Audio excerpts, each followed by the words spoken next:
La familia, hoy vamos a hablar acerca de Warren Buffett, pero me quiero centrar en la lectura y en el análisis de sus cartas. Si no sabes, Warren Buffett suele hacer cartas donde habla de los desempeños de su gran empresa, que también ahorita te voy a platicar, pero también nos habla de ciertos consejos muy importantes que le pueden servir a cualquier inversionista. Entonces creo que vale la pena analizar los consejos de este hombre que es un gran financiero, uno de los hombres más ricos del mundo y tiene una larga trayectoria en el mundo de inversiones. Mensajes de Warren Buffett para todos los inversionistas, sus consejos dentro de las cartas. Y bueno, déjame contarte más acerca de Warren Edward Buffett. Nacido en 1930 en Nebraska, Estados Unidos, ya tiene 90 años. Como te puedes dar cuenta, lleva muchos años tanto en el mundo empresarial como en el mundo de inversiones. Ha aprovechado mucho el efecto del interés compuesto que tanto te he hablado, porque este inversionista tiene una visión usual de muy largo plazo, es decir, deja reinvirtiendo. Ahorita que veamos las carteras de dónde invierte Warren Buffett, te vas a dar cuenta que muchas de sus posiciones se mantienen a lo largo del tiempo. Él es el principal accionista y director general de Berkshire Hathaway. Esta empresa es la número 8 por tamaño dentro del Standard & Poor's 500.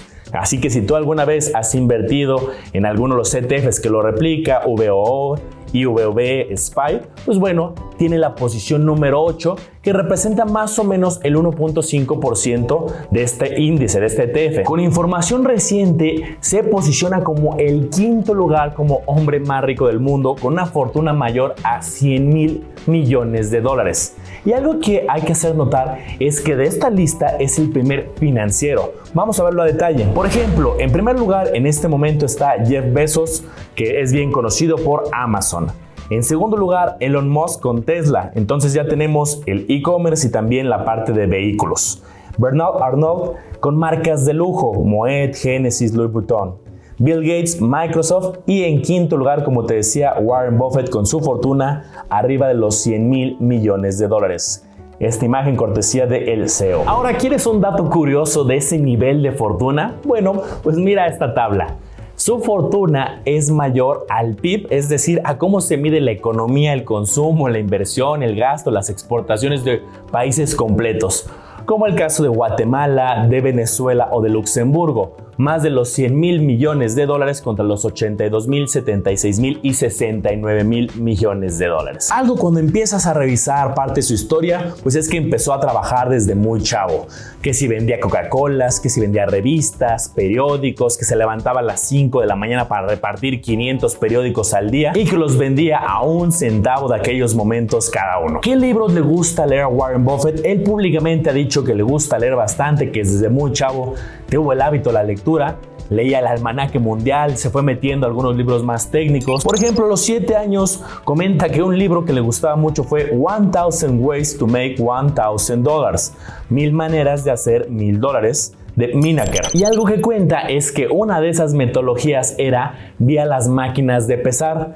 Y entonces comenta que él empezó a hacer ciertos cálculos para comprarse una y luego con las ganancias poderse comprar otra y así aprovechar tanto el efecto de la reinversión, un concepto muy relacionado al interés compuesto, con el efecto de reinversión ir comprando diferentes máquinas para pesar. Uno que él cataloga como por mucho el mejor libro de inversiones, comenta que es El Inversor Inteligente, The Intelligent Investor. Otro que también comenta le cambió la vida, Cómo ganar amigos e influenciar sobre las personas, de Dale Carnegie. Y antes de ponernos un poco más técnicos, déjame hacerte una pregunta. ¿Cuánto pagarías por una comida con Warren Buffett? Porque eso fue posible porque hubo una subasta en 2019 por donde ibas a tener el derecho a comer con él y el ganador pagó humildes $4.7 millones. Claro, ese dinero se fue a la beneficencia, pero un empresario chino pagó eso por una comida. Vamos a hablar un poco acerca de los inicios de su carrera. En 1956 fundó un fondo de inversión que empezó inicialmente administrando recursos de familiares y amigos llamado Buffett Partnership y al principio administró $105,000. Vamos a ver el desempeño porque es bastante interesante. Fíjate los rendimientos. Usaba como punto de referencia, como benchmark, como el punto de comparación, el índice Dow Jones. En pocas palabras, fíjate aquí cómo están los rendimientos del Dow Jones y si era más rentable invertir con Warren Buffett que en el mismo índice de Dow Jones. Y fíjate, en muchos años tenía un desempeño no solamente positivo, sino superior a su índice de referencia. Vemos rendimientos del 10, 40, 25, 22, 38%. Como dato curioso, él tenía una comisión del 25% de las ganancias, pero prometía tener esa comisión solamente si superaba el fondo del 6% para tener los intereses alineados. Es decir, si estaba abajo ese 6% no cobraba, y como pudiste ver en la tabla anterior, pues en todos estos meses cobró. Acabando este periodo, cerró ya el fondo para dedicarse de tiempo completo a Berkshire Hathaway. Los inicios de Berkshire Hathaway. En 1962, Warren Buffett, cuando tenía 32 años, comenzó a invertir en una fábrica textil que estaba pasando por una mala racha, justamente llamada Berkshire Hathaway. Creyó que el precio de la acción no reflejaba el valor de la empresa y entonces compró acciones a un precio de $7.5 por acción en 1962.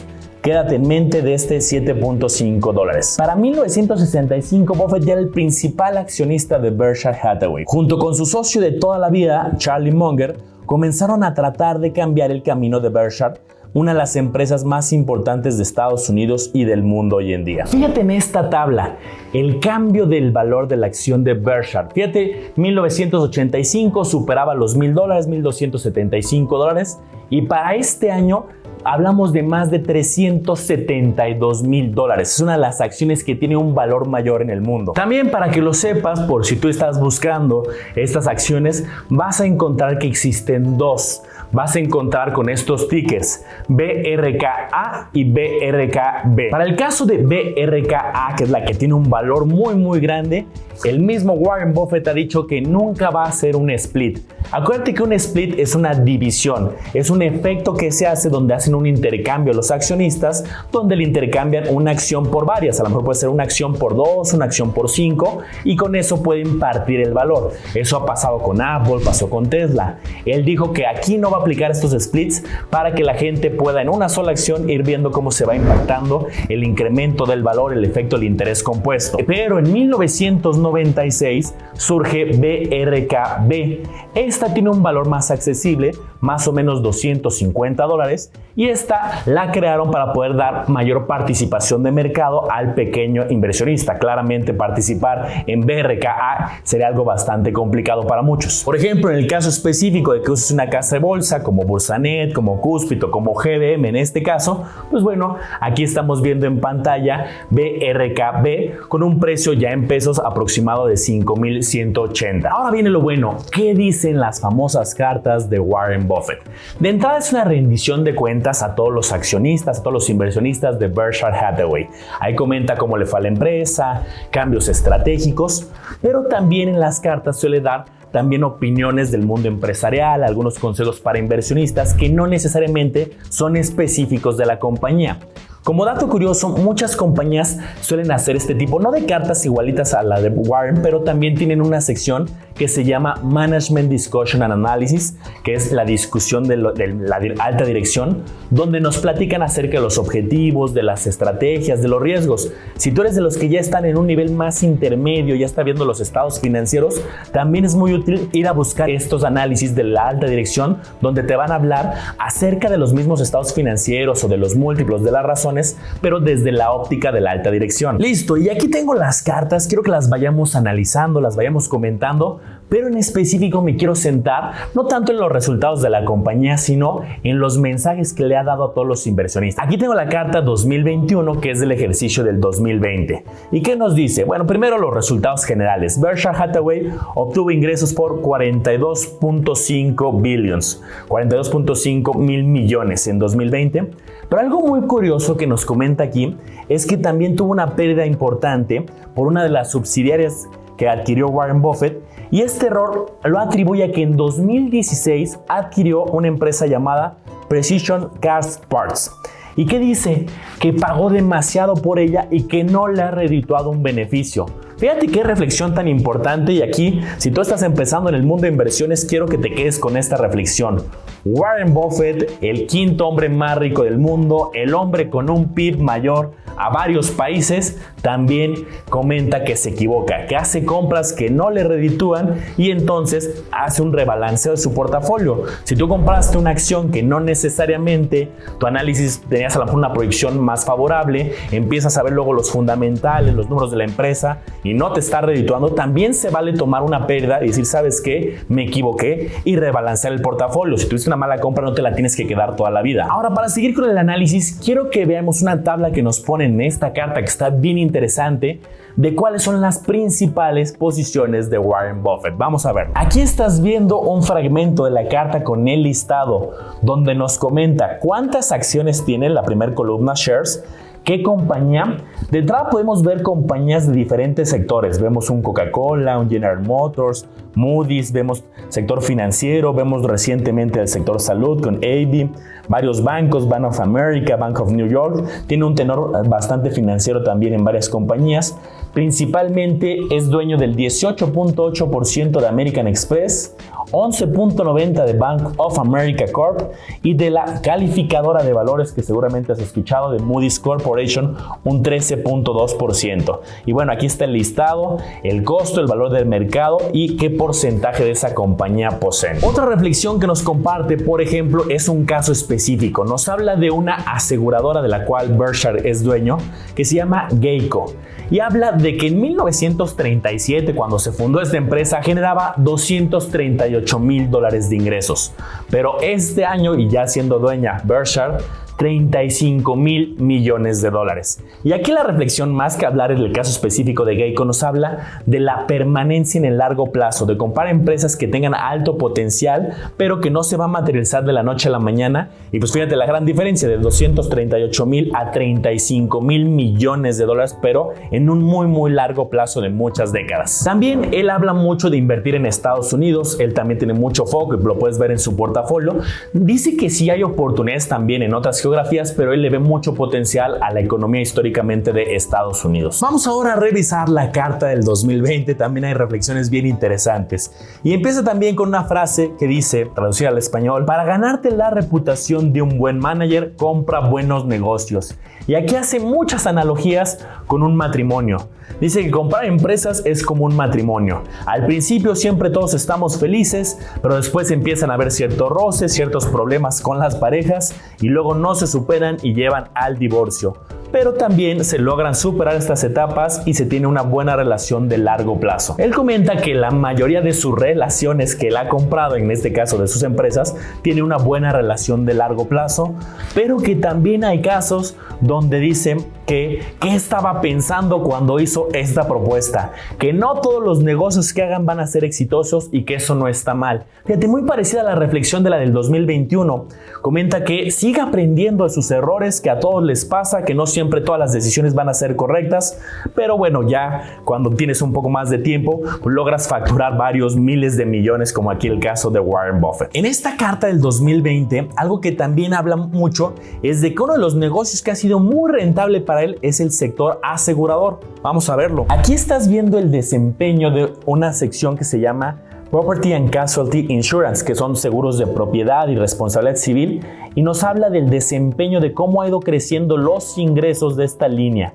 Fíjate, desde 1970, 39 millones, y tenemos aquí la información, obviamente al corte del 2019, 129,423 millones de este negocio de seguros de propiedad y responsabilidad civil. También, como dato curioso, desde la carta del 2020, que ya se había hablado de hecho en otras cartas también, es de ya la posible salida de Warren Buffett y Charles Munger de la empresa, porque ya pues estando en sus 90s ya tiene que haber una estrategia de transición. Le da calma a los inversionistas, que eso es algo natural en las empresas, que ya luego los directores generales que llevan muchos años ya en una edad avanzada, pues empieza a haber un periodo de transición. Les da tranquilidad, les dice que Berkshire Hathaway está 100% preparado para la salida de ellos dos cuando sea el momento. Seguimos con la carta del 2019 del ejercicio 2018.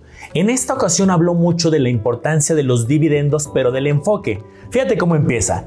Empieza hablando de que Berkshire Hathaway ha recibido muchos ingresos por dividendos, que tenían American Express y recibieron 237 millones en dividendos, Apple 745, Wells Fargo 809 millones. Esto es esperarse porque tienen posiciones muy grandes y por eso son cantidades millonarias. Pero aquí lo importante, su mensaje nos dice que hay que reinvertir los dividendos, que sí reciben mucho flujo, pero constantemente los están reinvirtiendo y manda ese mensaje en general a los inversionistas. Incluso dice, esa reinversión nos ha ayudado a crecer las posiciones. Hablaban del caso concreto de American Express, que ya llevaban en ese entonces 8 años con ella, pero gracias a que constantemente estaban comprando posiciones y haciendo este efecto de reinversión, pasaron de tener un 12.6% a una posición del 17.9%. Y ahora vamos a ver la tabla. Fíjate esta tabla que está apareciendo en pantalla. Tienen posiciones importantes en American Express, Apple, Bank of America, Coca-Cola, Wells Fargo. Y también, si te das cuenta, en la carta que revisábamos del 2021, referente al ejercicio 2020, hay varias que se repiten. Las posiciones las mantienen en el largo plazo. Dos mensajes importantes también nos hace ver Warren Buffett en esta carta. 1. Construir más capital que aumentar su consumo, y esto tiene que ver mucho con su estilo de vida. Uno de los hombres más ricos del mundo, pero tiene una vida austera. Entonces va incrementando su capital y no su consumo. La segunda reflexión que nos da es estrategias con cabeza fría. Nos comenta en esta carta que hay muchas empresas que le llaman la atención, que él quisiera comprar, pero ya que hacen el análisis a detalle, analizan la coyuntura, él piensa con cabeza fría y entonces dice que separa las decisiones entre el corazón y la mente y por eso se queda fuera de aquellas decisiones que son más emocionales. Una reflexión sin duda poderosa. Carta del 2018, también un mensaje bien importante. ¿Qué nos comenta?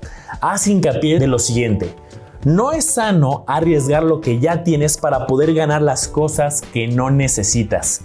Y esto lo hace referencia en especial por pedir dinero prestado, es decir, tomar decisiones de apalancamiento para aumentar mucho el riesgo del portafolio, y que eso lo hicieron en unos años y tuvieron pérdidas importantes. Y aquí estás viendo en pantalla algunos periodos donde hubo algunas estrategias apalancadas, hubo alta volatilidad inclusive en esos años, y se tuvieron periodos con pérdidas. Entonces aquí nos hace hincapié que su visión es más de largo plazo, de aprovechar el interés compuesto más que pedir prestado. Y aquí, como opinión personal, las estrategias de apalancamiento que te ayudan a maximizar las ganancias pero también las pérdidas, pues son unas estrategias un poco más complejas. Si tú ya estás en un nivel más avanzado, te gustan estas estrategias también de apalancamiento, conoces los riesgos, tienes una adecuada gestión de riesgo, bueno, pues lo puedes usar de manera controlada. Claramente los inversionistas van a tener diferentes visiones. Él tiene una visión más largoplacista, más de reinversión, de ir ganando capital y reinvertirlo, pero simplemente tengamos cuidado. Acuérdate que los grandes sitios referentes a estrategias de apalancamiento sí te ponen muchas veces la leyenda, donde muchas veces el 60, 65, 70% de los pequeños inversionistas que entran a este tipo de estrategias terminan perdiendo. No todos, pero sí es una estrategia un poco más compleja. Fíjate ahora de esta poderosa frase: tomar decisiones fáciles a veces es más rentable que las estrategias más complejas.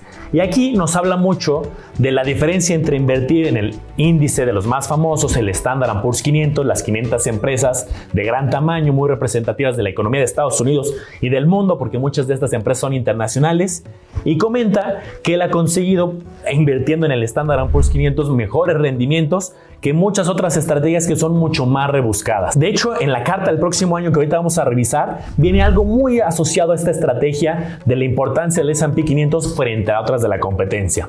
También en esta misma carta comenta algo que me pareció un enfoque interesante. Dice: en 2012 realizó una inversión en bonos a largo plazo libres de riesgo, o sea, de los más seguros gubernamentales, y pagaban el 0.8%, o sea, una tasa bastante baja. En Estados Unidos los bonos y las tasas gubernamentales suelen ser más bajas. Y dice: claramente es más arriesgado que invertir en la bolsa. Oye, pero ¿por qué dice eso Warren Buffett si son bonos catalogados como libres de riesgo y compararlo con la bolsa, que es volátil? Y comenta lo siguiente: si la inflación sube tan solo al 1%, ya se tienen pérdidas. Entonces es una reflexión de riesgo diferente. Nosotros muchas veces vemos el riesgo como la volatilidad y decimos, pues este es libre de riesgo, en el caso por ejemplo los CETES, porque tiene una tasa fija. Pero también está este riesgo de inflación. Si la inflación sube y se va, por ejemplo aquí en México, al 5%, pues ya tenemos una pérdida de manera indirecta en términos reales. Carta del 2017, una de mis favoritas. Primero nos habla acerca de los ingresos después de impuestos de la empresa y vamos a verlo. Y aquí nos ponen pues, una tabla de muchos años históricos y vemos cómo las utilidades después de impuestos son positivas, salvo ciertos años como el 2008 y como el 2011 en particular. Pero en esta carta en especial hay frases muy poderosas. Por ejemplo, el miedo global es tu amigo cuando eres inversionista, ya que te permite comprar muy barato. Y eso lo hemos visto. 2008, año de la crisis, pues bajó mucho las bolsas y ahí hubo una oportunidad de entrada para quien tenía excedentes y un perfil de inversión de largo plazo. Lo vivimos también en marzo del 2020. Si tú ves la bolsa mexicana de Estados Unidos, de Europa, de China, de muchos países, pues vimos una clara caída que ya tuvo una recuperación. Entonces, época de miedo global, ahí el miedo global es tu amigo. Y sigue. Tu miedo personal es tu enemigo, ya que te impide aprovechar estas oportunidades. Obviamente es difícil en la práctica, en la teoría se oye muy bonito, pero en la práctica tú hacer una compra cuando los mercados están bajando y ya que le hiciste ver que siguen bajando, entonces eso es complicado, pero ya te empiezas a familiarizar y empiezas a aprovechar ya con el paso del tiempo, el paso de los años, el comprar barato. Otra información importante en la carta rinde homenaje a Jack Bogle, que es el creador de Vanguard y dice que es un pionero en el mundo de los ETFs y que le deberían de hacer una estatua por poner y marcar una diferencia en esta industria que hoy es muy importante en el mundo de los ETFs. Algo bien interesante que es lo creo que muy rescatable de las cartas es que en 2008, o sea, esta carta ya fue varios años después, lanzó una apuesta donde ponía el reto a otros inversionistas, a otros gestores de capital, a otros gestores de inversiones, a competirlos contra el Standard & Poor's 500. Y uno de los principales que aceptó fue Ted Sykes, que estudió en Yale y en Harvard y tenía una firma que se llama Capital Allocators. Y el objetivo de esta apuesta pues era que el ganador iba con las ganancias de esta apuesta, mandarlas a la beneficencia, entonces era una apuesta sin fines de lucro. Pero lo que querían demostrar era muy poderoso. El reto era qué fondos podían superar al Standard & Poor's 500, pero no en un año, sino de manera consistente. Que pasando muchos años pudiéramos ver qué estrategia o fondo de inversión o estrategia en particular de algún gestor podía superar este índice, que son 500 empresas representativas de Estados Unidos y no hay una gestión activa, más bien son las 500 más grandes y representativas. Y entonces este administrador de fondos que le tomó la palabra, Ted Sykes, fíjate aquí en la tabla sus fondos con los cuales se puso a competir. Del lado extremo derecho tenemos el índice S&P 500, ahí con los diferentes resultados, algunos años positivos, negativos, el 2008 pues claramente el año de la crisis negativo, pero ve el acumulado después de varios años, 85.4%. Y estos fondos que él escogió, de hecho 5 fondos para competir, pues rendimientos inferiores. Y no solamente lo ha hecho Warren este tipo de retos o de análisis, verdaderamente es complejo de manera consistente ganarle al mercado, ganarle al Standard & Poor's 500, y hay varios estudios donde sí hay fondos que a lo mejor un año, 2, 3 años de manera consecutiva lo pueden superar, pero cuando haces el análisis en horizontes bastante largos, es complejo ganarle en 10 años en promedio al Standard & Poor's 500. Ojo, opinión personal, no con esto se está diciendo que el 100% del dinero tiene que estar en el Standard & Poor's 500 y que por eso no tengas tú que hacer estrategias individuales, comprar otros ETFs, otras geografías fuera de Estados Unidos, otro tipo de empresas, sectores específicos. Si tú tienes tiempo de analizar y tienes un buen diagnóstico, pues también puedes tener rendimientos interesantes coyunturales. Pero entonces yo sí me quedo con que el S&P 500 ayuda a tener una estrategia sólida de largo plazo, pero también podemos tener inversiones de manera individual para también tratar de ganar en algunos años muy específicos, porque hay años donde hay sectores que tienen tendencias muy buenas, países, materias primas, que sí vale la pena hacer estrategias también específicas desde mi punto de vista, pero también el S&P 500 pues es bastante robusto. ¿Y tú conoces algún fondo, algún ETF que de manera consistente en periodos más de 5, 8, 10 años supera el S&P 500? Sí hay varios, les digo, sectoriales hay unos muy interesantes, pero en periodos a lo mejor de 10 años podría ser complicado. Espero que te haya gustado este video, ayúdame dándole like, suscribiéndote y activando la campanita para los próximos videos financieros de cada semana. Aquí te voy a dejar otros videos muy interesantes interesantes para tu aprendizaje. Mucho éxito.